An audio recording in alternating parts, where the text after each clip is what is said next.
हाँ जी माई ग्रांडसन बेटा आप हुण करन लगे हाँ drive an expression for mirror formula for concave mirror when image form is real and image form is virtual.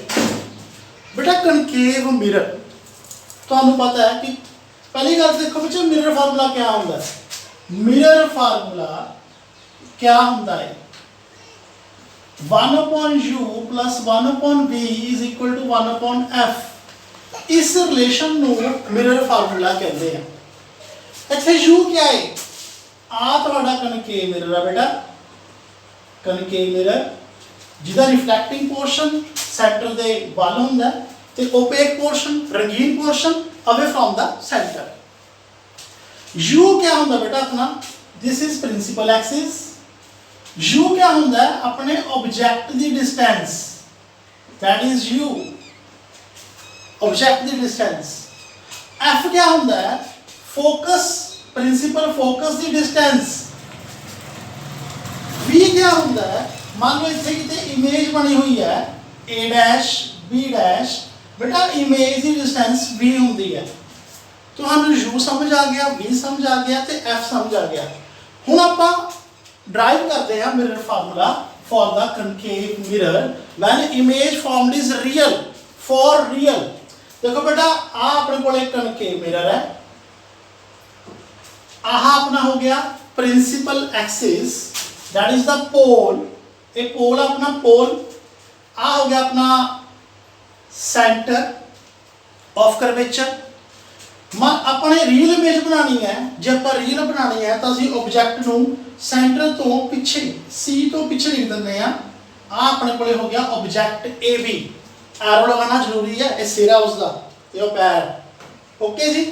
बेटा जो आप मिरर फार्मूला ड्राइव करना तो सामने तीन रे भेजनिया ने दिस पॉइंट नोटेड कितनियां तीन एक भेजांगे प्रिंसिपल एक्सिस दे पैरेलल एक भेजांगे टुवर्ड्स द पोल ते एक भेजांगे सेंटर दे विचों।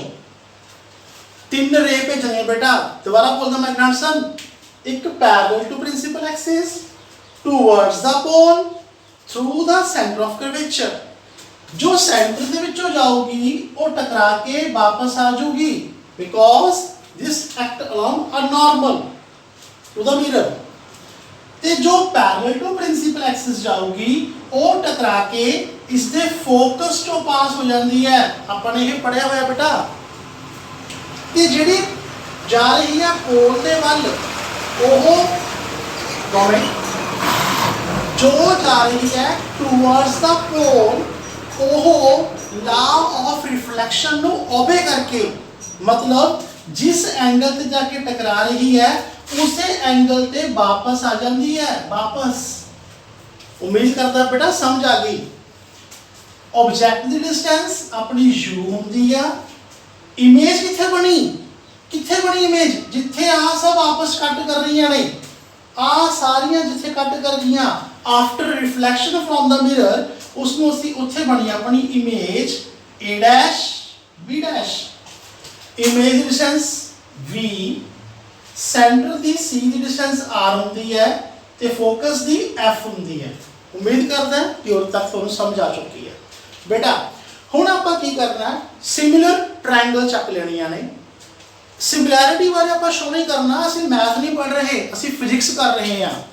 सिमिलैरिटी शो नहीं करनी just we have to write असि लिखना in triangle A B C a dash b dash c this is object this is image c is the center of curvature। एक बार आप ट्रायंगल चक लेनी है a b f a b triangle चक लांगे आप a b p ते एक बार triangle a dash b dash p got it. Object image और एक पोल चक लांगे आप समझाने वास्ते हमें लिख रहे हैं इजी लगे। एक ट्रायंगल सिमिलर ने ए बी सी देखो किथे आ ए बी सी आ वाला ए डैश बी डैश सी आ वाला। असि की करना है असि लिखना perpendicular over perpendicular base over base hypo नहीं लिखना। असि हाइपो नु मेजर नहीं कर सकते असि जस्ट कितनी ऑब्जेक्ट दी हाइट है कितना हो दूर पे ये देख सकते हैं टेढ़ियां रेस नहीं पता कर सकते ओके, तो हम आप लिखांगे perpendicular perpendicular A B upon A dash B dash base upon base A C upon A dash C, number 1। फिर ट्रायंगल चेक लो A B P A dash B dash P, चाहे बेटा साइड ते बना सकते आप एवं ए बी पी, जो समझ नहीं आता ता एवं A dash B dash P, perpendicular perpendicular A B over A dash B dash, और आगे की करना base over base P A upon P A dash. P पहला क्यों लिखिया, मैंने ए पी क्यों नहीं लिखिया, क्योंकि असी ने न्यू कार्टेशियन साइन कन्वेंशनस पढ़िया हुई बेटा। क्या पढ़िया हुई हैं? New Cartesian sign conventions. ओदा फर्स्ट पॉइंट की है, distance is always measured from the पोल।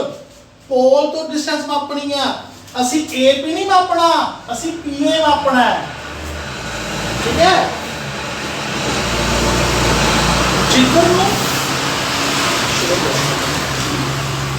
जिधर रे जाती है उधरों डिस्टेंस मेजर करांगे पॉजिटिव, उस तो ऑपोजिट मेजर करांगे नेगेटिव। प्रिंसिपल एक्सिस तो ऊपर मापांगे पॉजिटिव, प्रिंसिपल एक्सिस तो हेठा मापांगे नेगेटिव। ये गलत नूं पता नहीं।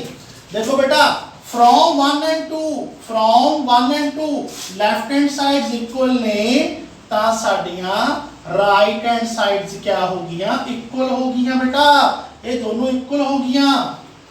हुण देखो बेटा पी ए तुहानूं पता है यू है, पी ए डैश तुहानूं पता है वी है, पर ए सी ते ए डैश सी पता ही नहीं। ए सी क्या है? ए सी आए, ए सी नूं असीं की लिख सकते हैं?